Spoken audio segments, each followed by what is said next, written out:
Hello, my name is Gordon Smith, and I am presenting this video as part of my submission to the Canadian Southern Baptist Seminary for the position of Professor of Christian Theology. I do so with the confidence that I have a unique blend of education and experience to support a CSBC in its efforts to develop ministers and disciple young people for the gospel of Jesus Christ.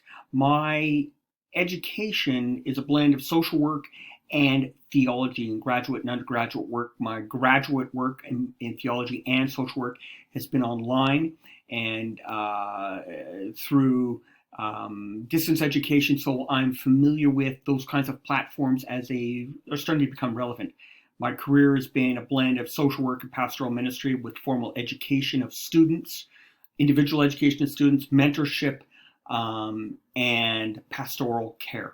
So why apologetics? I believe apologetics and its utility in seminary education to help inform our new ministers. It's grounded in the New Testament. 1 Peter 3:15 asks us to always be ready to make a defense. Defense, translated from the Greek, is apologia, and that's been the impetus that informs this whole section of education in theology. Also, we recognize in Acts 17 Paul's dissertation in Athens on the Areopagus, where he knits together in an elegant fashion what we recognize as the cosmological and the teleological arguments as an evangelistic point. I think what it does is it demonstrates that apologetics isn't an esoteric academic exercise, but it was part of the language or vocabulary of the New Testament church. So why is it important?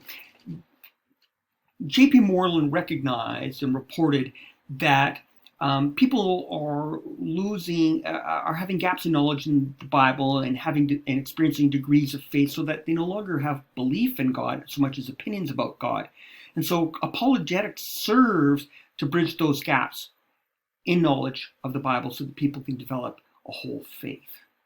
So what's changed between the first century and today?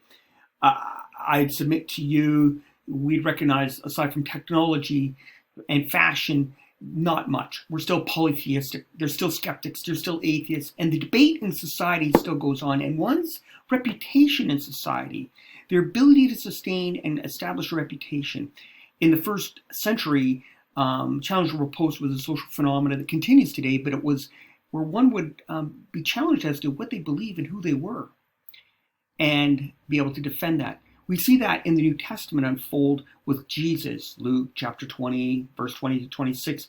A couple folk had challenged him as to whether or not to pay taxes. A challenge to whether or not he was causing heresy or civil disobedience. And through his answer, we see that he was able to connect that our civil obedience and our obligations to one another and to God didn't need to necessarily be divided or cause conflict. In Matthew, similarly, 22, verse 35 and 37, the Pharisees challenged Jesus as to what is the greatest commandment or the most important commandment. And Jesus undercuts that argument and again demonstrates this unique, organic connection between our obligations to God and to one another don't need to be divided, as religion tends to like to do. So challenge or repose finds itself today on almost any contemporary university campus. The debates of God's existence and the viability of the Christian church. What's important for apologetics, and I want to make a point, is it's not so much winning the debate, because I think that's easy enough done. I think what Peter asks us to do is to be respectful and to keep the discussion alive that we might win the soul and win friends. So what's needed? I think we get back to what Moreland had said. We need to address the gaps in knowledge of the Bible and believers' lives and degrees of faith. And believers need to reestablish apologetics as part of their vocabulary in life. And that occurs as pastors gain apologetics into their lexicon so it flows organically through the ministries and infused in people's lives. And that happens as colleges and seminaries invest in apologetics in their curriculum. Many seminaries now are abandoning good theology for worship arts. I submit myself to Canadian Southern Baptist College to participate with you to develop apologetics in the lives of ministers and believers. Thank you.